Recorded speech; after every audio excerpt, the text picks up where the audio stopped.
All right, ladies and gentlemen, here we are from the StayBattleBorn studios for the voice of the Nevada National Guard. With me in the studio today, the state chaplain, Chaplain Todd Brown. I just want to dance. I know. Well, hold on. I told you I wanted to use this one instead.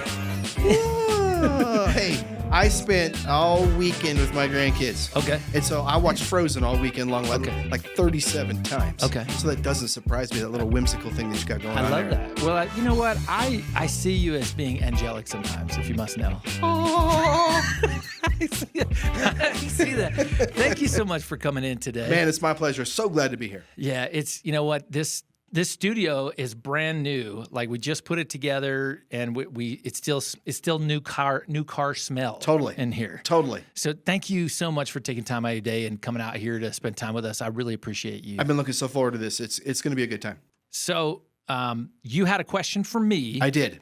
And I wanted to give you an opportunity to ask that. Well, I think that, the voice of Nevada, voice of Nevada National Guard.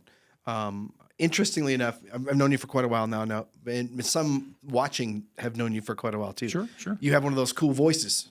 You really do. You do emceeing work. You do DJing work. I mean, I was at August where your voice was coming over that speaker in Vegas. It was just crazy how cool your voice was. So when you say the voice of the Nevada National Guard, I think Rob Diehl. Well, you know what? That means the world to me. Thank you. But it's not that. The voice of Nevada National Guard, this podcast that we're doing, is not that. Tell me what it is. Yeah, well, I'll tell you exactly what it is, and I appreciate you asking that. And in fact, we talked about it before the show started. I want to make sure and capture that for everybody here.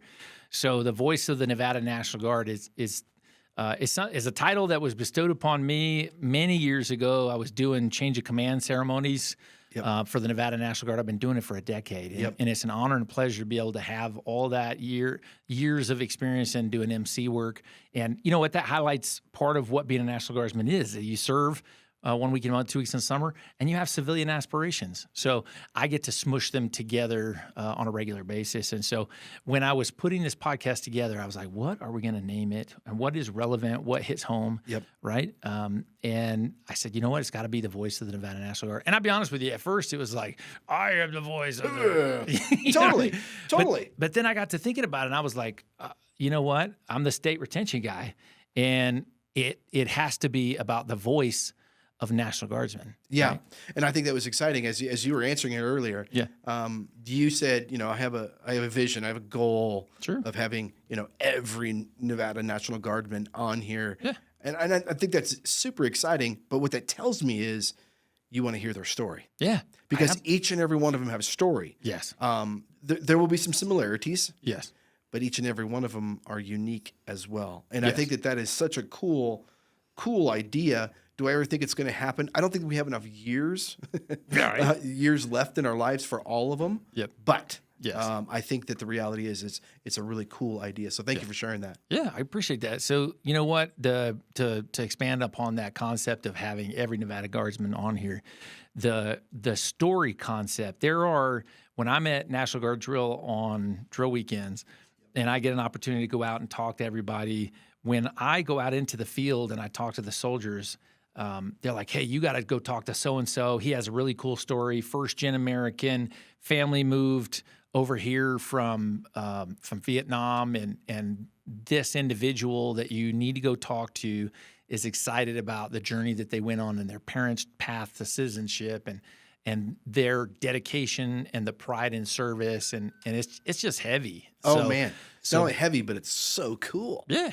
So being able to get out into that space and find those stories is exciting. And what I think is really cool, and this is what ties us together and brings you into this space, is your piece in the Nevada National Guard and what you do. You are knee deep in the best and worst of all of those stories. So tell me a little bit about your heart for service and your heart for what you do as part of the story of the voice of the National Guard. Interesting. I didn't anticipate talking about my story, but I think this is really cool. Sure. Years ago, I wanted to serve in the military. Okay. I did not know what that looked like. Yeah.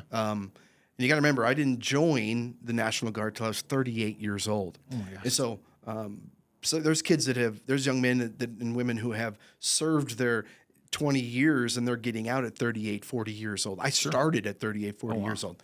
And so I was really active in my church at the time, and I thought, hey, I want to serve my community. I want to serve at a level where I wear this uniform. Sure. But I had no idea how to do that. Yeah. And then one day, a newspaper shows up on my doorstep, and I don't get the newspaper. And so I thought it was my neighbor's, and I went and looked at my neighbor's, and he already had one. And so I thought, well, I got a free paper. Can't beat that. So I opened up the paper, and this is what it said. It said, the headline said, the 1864th and Cav get the call. It was the largest deployment out of the state of Nevada at the time. And I think until this time, it's been the largest deployment out of the state of Nevada. And I knew right there and then I wanted to serve them. And I did not know what that meant. I didn't know if it meant pray for them. Yeah. I didn't know. I didn't have a clue. So I just started praying about it, thinking about it. And the next thing I knew, about 6 months later, there I am raising my right hand to become a chaplain in the Nevada National Guard. Lo and behold, 16 years later, here I still am. So this is something that has been really placed upon my heart early. I guess not early, I was 38, but it was placed upon my heart to serve. And I get to serve those who serve. Sure. And so for me, it's been something that's a labor of love. Sure. You said it earlier. Yeah. Half the time I'm in celebration mode, half of the time I'm in yuckiness mode, if we want to call it that. Yeah. Human emotions and death and things like that. And who wants to deal with those things? Yeah. But I think that the Lord has gifted me and talented me enough in such a manner that I can, because Todd can't deal with those things. Sure. Todd doesn't have the processes 1, 2, and 3 how to get through those things. But the Lord has gifted me and given me the strength to be able to help those through those processes. Oftentimes, I'll say this a lot to people: I can't solve all your problems, but I can walk along with you as we walk through those problems together. Because the reality is all of them have a story too. Wow. And it's oftentimes we don't see our victory. We don't see the light at the end of the tunnel. We don't understand the depths of our successes until we get to the bottom of those valleys. And I don't know about you, but I don't know very many people in the chaplain corps that don't want to grab somebody by the hand and walk alongside them as we're walking out of that valley onto the peak of that mountain to understand, hey, life can be better. So, Sure.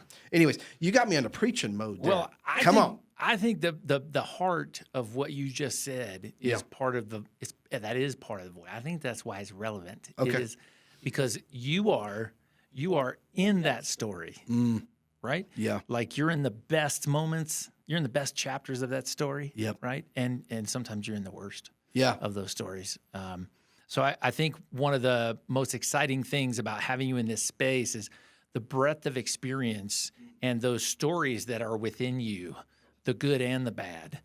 So what I wanted to do is I wanted to segue. Thank you for telling us your story. And again, thank you for coming in today. My pleasure. So this is actually a 3-part series. I wanted to make sure and give you an opportunity to tell everybody who you are and why you're here, give you a voice. Well, thank you. Yeah. So this is a 3-part series. I want to pop this graphic up for you guys. 3-part series. Today's topic is challenges living with kids and serving. I know that's a heavy one. Yeah. It's going to be interesting. Oh man, it's right? super heavy. And I would add to that topic. Yeah. I know that what I would say is mom or dad challenges. Yeah. You know what I'm yeah. saying? You know what I'm saying? You're right. Yeah, because absolutely. we have a large population of female service members as well. Sure. And so a story. Here we go. Yeah. My last deployment that I was on, there was a young woman that was on that deployment, and she said that there was nothing harder in her entire life than getting on that airplane and seeing her 1-year-old and 3-year-old waving at her. Oof. From her dad's arms. And I thought to myself, how does a mom do that? Oof. You know what I'm saying? That is something that wow. Yeah. Well, I know you've deployed before. You have a bunch of kids, and you actually like your wife. I do. It's just a She's good thing. amazing, you know? I like her too. I Yeah, think she's wonderful. She's a good gal. So someday we'll have to have you on here and tell part of that love story because I love it's it. a fascinating story. Yeah. But I think you're absolutely right. I think it's imperative that we do touch on mom issues. I think what we'll do is comment down below if you want us to really dive deep on the mom side because I really feel like the reason I left it as dads only, I didn't exclusively leave females out. The reason, or moms, I should say, is because I can't speak to the feminine side, or let's just say the mom side. If you serve in that mom role, I can't speak to that. I don't know the emotions, the good and the bad, and the physical separation. I don't know. I have deployed. You've deployed before, and left family at home, and I did it back in 2012 with the 422. Went to Afghanistan with them, and my son was 2. Wow. And I knew he was going to turn 3 while I was gone. And there's a picture actually that we took with us, and one of the photographers won some competitions that hung down in Vegas in one of the hospitals for a year. Wow. And it was, well, interestingly enough, it was because it was such a heavy emotional picture, right? It was my son at 2 years old. Our foreheads are touching. In fact, I'll pop it up on this video so you guys can see it, just to pull in the heartstrings. Come on. But yeah, it's he and I touching foreheads, and he's gripping my name on my uniform in this picture at our last push out to Fort Irwin. And so it's a heavy picture. So as a dad, there was nothing I experienced in Afghanistan that was as difficult as being away from my son. Amen. And him going through, like, my now ex-wife and I, we get along great. My ex-wife, and he had a car accident. And, you know, during those days, they already had the Roshan phones, the throwaway phones. And they called me on the phone on the side of the road. And as a dad, again, I can't speak to mom challenges, but as a dad, being that far away with your wife and your child on the side of the road after a car accident, it was gut-wrenching. I couldn't physically drive there and be with them in that moment. I felt guilty for not being there. Maybe if I was there, it wouldn't have happened. And fortunately, they're fine. The car, you know, not so much, but they were fine. So, and that's just a tiny piece. Yes. It didn't matter what I went through when I was in Afghanistan. Nothing was as bad as being away from my son and Christmas away from him and his birthday turning 3. And so when we talk about, I'm going to flash this up right quick again so you guys can see it.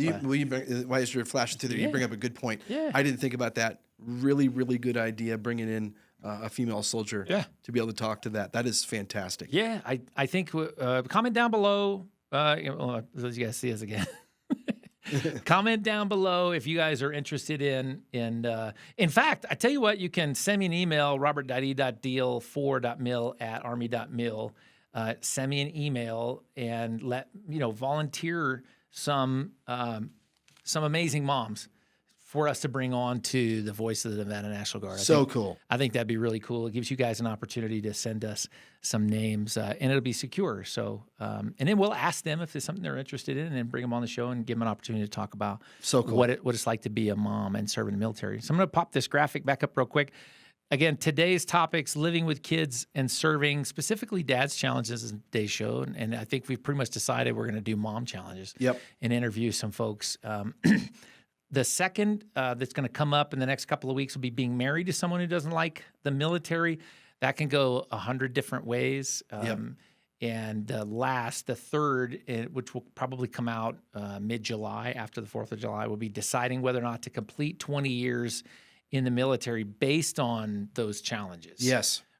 Living with kids and serving. I know there's 10 different directions that we can go with this, but this is your voice today. Okay. So I wanted you to tell us a little bit about your family and your kids and your 16 years of service, because your kids were still pretty small when you... Kind of, not really. I mean, they were all in high school. It was these 16 years. Yeah, I mean, my youngest at the time probably would have been 14, 15 years old. I was riding in a bus. We were going to church camp. I was going to be a counselor at the church camp. My son, my youngest, was sitting next to me. We were going by a bunch of ships, and we were somewhere in California. I don't remember exactly where we were, but there was a whole bunch of military ships out there. And I said to him, "Hey, did you ever have the desire to serve in the military?" And he said, "No, I don't think I do."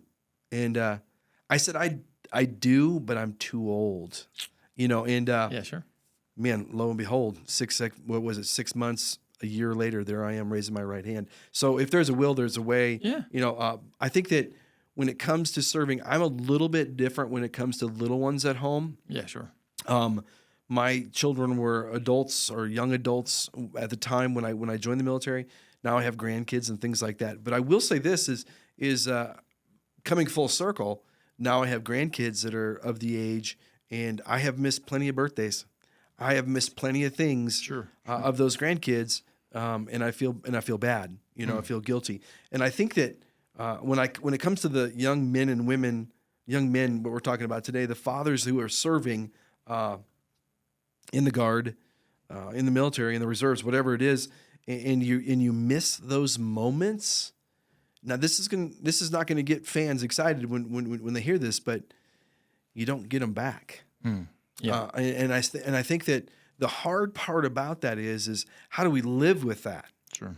How do we move forward with that? And I think that your discussion as we move forward for the next 3 weeks on the topics, we're going to get into that a little bit more. Sure. But the reality is how do you serve with kids? I have, like I said, you've talked about it earlier. I live the good and I live the bad because of the nature of my job, and I see it all the time. One of the more difficult ones that I've dealt with over the years, not me. This is an indirect thing. Yeah, sure. But many a soldiers, men, when they go deploy or when they go away on the weekend, you know, they leave their home in their uniform, in the uniforms that we have on. Sure. And the kids, especially the younger kids, see that as when Dad puts that on, my time is being taken away. Wow. When Dad puts that on, I'm not going to see him for 2 days. Or when Dad puts that on, there was a time that Dad put that on, and I didn't get to see him for a year. Oh, wow. I did 3rd grade and never saw my dad. So there's huge challenges with it. How do we become more successful at it? Yeah. How do we parent through some of those difficult moments? Me and you have done stuff like this for a long time. It all boils down to one word, and that one word is communication. Yeah. Yeah. Can I communicate with a 2-year-old? Can I communicate with a 4-year-old, 5-year-old, 6-year-old? Probably not. We can't communicate at the level that we hope to. We do communicate with them. Sure. But what I'm talking about communication is communicating with my spouse, communicating with my mom, my dad, my mother-in-law, my father-in-law, making sure that we are all under the same agreements that, hey, I know that I have to do this. This is what I've been called to do. This is what I feel called to do. Yeah. This is me serving my country, making sure that those relationships are solid. Sure. Why? Because you're going to have to call on dad, father-in-law, uncle, whatever it is, to help you with some things along the way when you're gone. Yeah. And if you don't have that relationship, if you don't have that solid relationship, you've already set yourself behind the 8 ball of trying to be the parent when you're not there. Yeah. I can't tell you how many times that I have encouraged young fathers to make sure they have a really good relationship with brothers, moms, dads, husbands, wives, friends, pastors. When I was gone on my first deployment, I had to. My youngest at the time, believed that he was 17, 18, somewhere in there. Yeah, So he was getting ready to leave the house. Might have been a little bit younger, but he was going to buy a truck. He had the money saved up for it, this, that, and the other. And I thought to myself, I'm going to miss this moment. I can't drive to the house with him, look at it, kick the tires. Yeah. You know what I'm saying? Dad I can't stuff. drive away with him. I can't say, hey, let me put the first tank of gas in for you or whatever. Nowadays, you'd have to take out a small personal loan to do that. But I mean, back then, Right. True story. back then, $20, $30, you fill up your tank. But I think to myself, those are moments that I'm not going to get back. But you know what? I had a good relationship with the pastors of my church. And one of them was a mechanic. And that was his pastime. He loved working on cars and trucks and building stuff. So I called him. Yeah. And I said, can you do this, A, because of your experience? Yeah. Then I know that he's going to be in the right hands. But more importantly, because I know that you will not miss this moment because you know how important it is. Yeah. And sure enough, man, he hooked it up. He was there. He made the phone call immediately after I called him, and he bought that truck, and he had it for a couple, 3 years, and I got to see it when I got home. So when I talk communication, that's what I'm talking about. Wow. I'm not talking, hey, I'm going to have a really in-depth conversation with my first grader. Yeah. Yeah. They're not going to understand that. Yeah. So I hope that I know that I went a little bit sideways on that, but Well, no, I want to touch on 2 points there. do it. Right. One, you mentioned the way that you communicate with the children in different. Your wife is a clinical psychologist, clinical therapist, so certainly an expert layman here. My understanding of communicating with each of the ages changes dramatically. Mine was only 2. Interestingly enough, fast forward, he's 7 or 8. It's been years, and we're sitting at the end of the bed, and he says, "Hey, Dad, when you went to Afghanistan, how come you didn't take me with you?" Yeah. That it hit home at first, but I was like, okay, I gotta think through this because this is part of his fabric. Yes. Whatever I say next is going to have a dramatic impact on the rest of his life. You know, not to be too melodramatic, but I mean, like that's been rolling around in his noggin all this time. Yeah, you can't throw it out like because I couldn't. Yeah, and I said, you know what, son? They didn't let us take kids. So he was like, oh. and he accepted it. Yeah. That's cool. That's cool. But I was in that moment, I was like, oh God, like in my head, I was like fireworks going off. Like what is the best thing to say, And so fortunately the Yellow Ribbon program is impactful. Yes, it is. Folks that are mobilizing and then when they're coming back and when they're redeploying. I don't know why they call it redeploying. Never knew that. That doesn't make any sense to me. No. Whatever. If you know what that means, redeploying, how about comment down below and let us Never know said. Why did they name it redeploying when you come home? Anyway. That makes sense. Yeah. So when we were getting ready to push out the door, they said some things to us like, hey, if they're below a certain age, all that really matters is that they have a stable home life. Right, and that somebody is there taking good care of them. Yep. Right, and that they're not going to be negatively impacted by your absence. Yep. Right. Of course, if there's a good home and there's stability and safety in that, but really safety and food and warmth are the core things they need at certain ages. And I knew that, but it still bothered me because of those moments when a 2 or 3 year old asks you those like fundamental functioning question. Dad, why do cars go fast? Yeah. And, those are the moments that you miss, right? Do these shoes make me run faster? Yeah. Like, Dad, the right one runs faster than the left one, I swear. And you're going to miss those moments. You're in the shoe store and the only size missing is the one that fits your kid. Bingo. And they're not going to leave the store without something new. You know what I mean? So anyway, then something else that you touched on was a village, right? And you always hear it takes a village to raise children, right? And how imperative that village is, specifically when you're deploying. But hey, let's touch on this real quick. I'm a single dad. Yeah. Right. Yep. And I have 2 kids. One's 16, one is 11, and my youngest is a type 1 diabetic. Okay. Right? Yep. With significant health challenges. Totally. Right? And my whole family is on the East Coast. Right. So my ex-wife and I, we get along great. And we're able to, within reason, communicate. Yes, way better than we once did. Yes. But she is, of course, their mom, right? But she is my only village, right? So I have some significant challenges because my village is a village of one. Yes. Right. So when you say it's imperative that, especially when you're mobilizing or deploying, that you have fortified that village in order to help you with your children. And you mentioned that somebody from the church was able to help pinch hit for you and come and be in that moment for you. So you felt like the moment was still managed well and you didn't have that. I would say the term that I would use for it would be regret. Yes. You know what I mean? Regret, like I regret not being in that moment. I think regret is a post feeling. Agreed. Where in the moment you felt guilty. Yeah, sure. Oh, you know what? You're right. You're absolutely right. Now that I kind of unpack that a little bit. So just to close out the topic about the village concept, being in a guard and even going to drill, you touched on this a few minutes ago, even going to drill requires, especially with little ones. I would suggest that some of the biggest challenges for guardsmen is when they have little ones. Amen. Right? I mean, think about that. The little ones, and when I think about little ones, we don't live anymore in a traditional society when it comes to how we work. What I mean by that is it used to be Monday through Friday, everything shut down on Saturday, Sunday. Yeah, sure. That was normal. Yeah. That was very normal. There might have been the malls open on the weekend or whatever. But the reality is we exist not only here in Nevada, but across the country in a 24/7 society. Yeah. Where, I mean, your work shift is Wednesday through Sunday, or your work shift, so everything's open. So what happens if you're not a single dad? Yeah. And your spouse has a great job Yeah, sure. and she works Wednesday through Sunday. Yeah. And now here comes your drill weekend.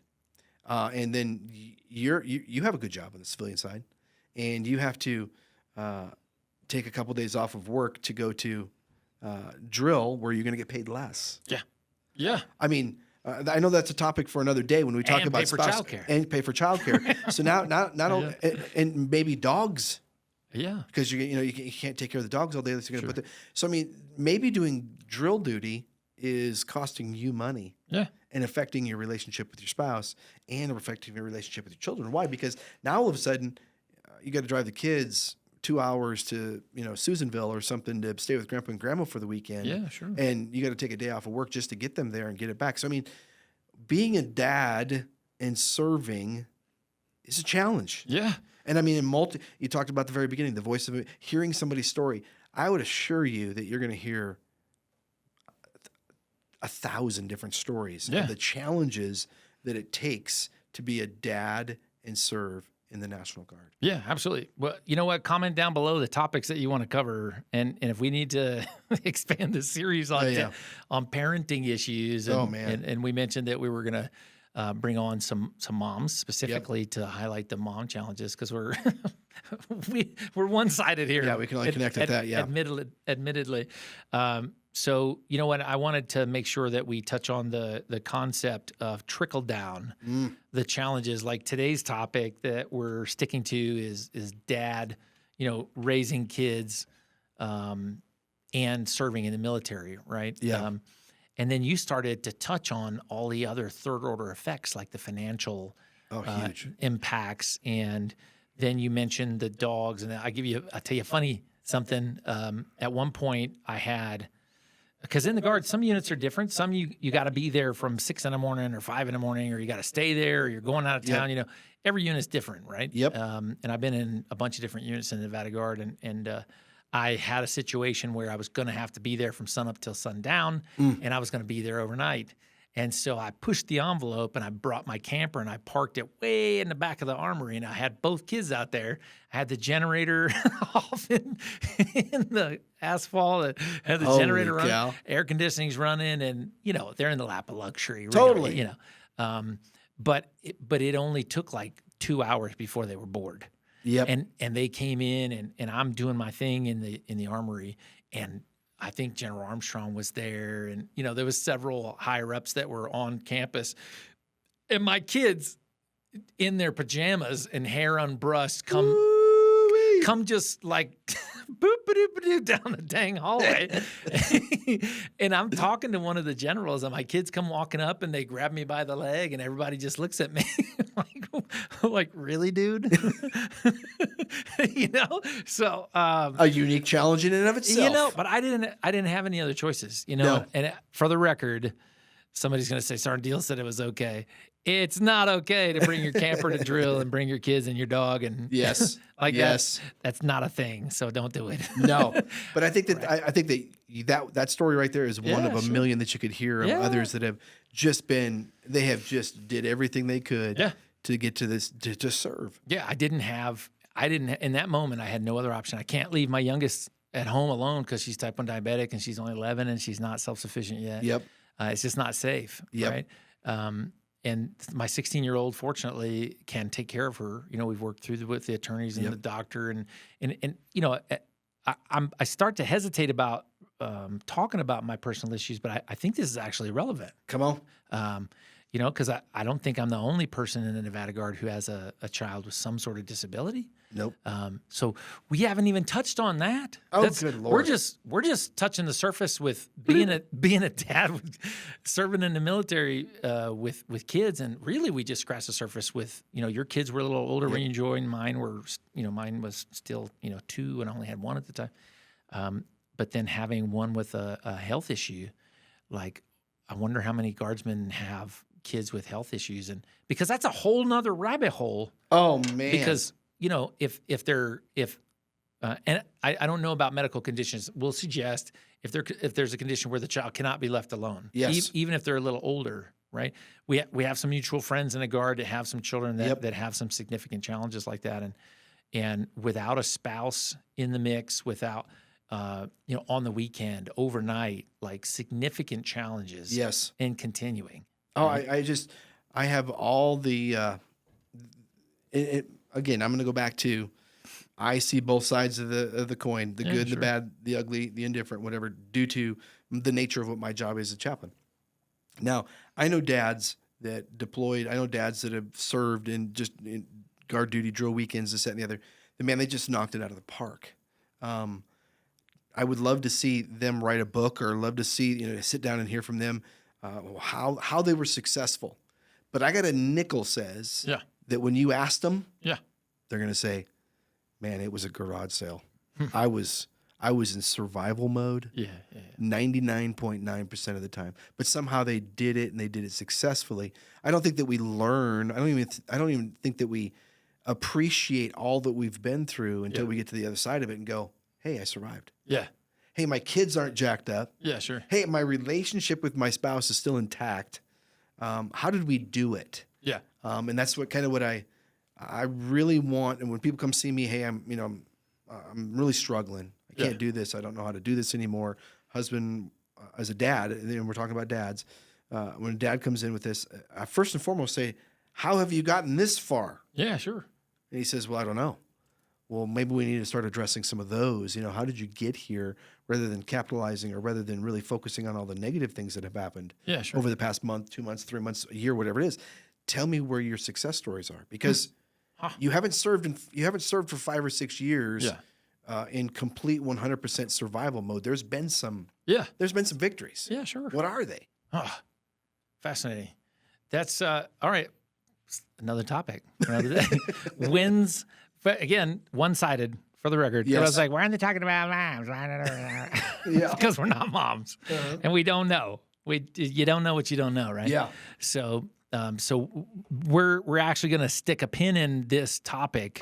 For today. What I'm going to do, I'm going to flash back up our topics in the series here. So our topic today was living with kids and serving, and I feel like we just scratched the surface there. Barely. And then coming up after this, our second in the series of dad challenges will be being married to someone who doesn't like the military. And then third and last, released mid-July timeframe, is going to be deciding whether or not to complete 20 years based on these challenges. So I tell you, I'm so honored that you were here today. Did you have something you wanted to touch on? No. I'm so honored that you came out today and that you were willing to be with us and tell us about your history, why you joined the Guard, about your family, some of your experiences, and being a part of the voice of the Nevada National Guard. Do me a favor. Look into your camera and tell them who you are, and tell them that you are the voice of the Nevada National Guard. I am Chaplain Brown, Nevada National Guard State Chaplain, and I am the voice of the Nevada National Guard. I think we have to end it on that. That was fantastic. Yes! It's been so fun. Hey, we'll see you guys next time on the voice of the Nevada National Guard.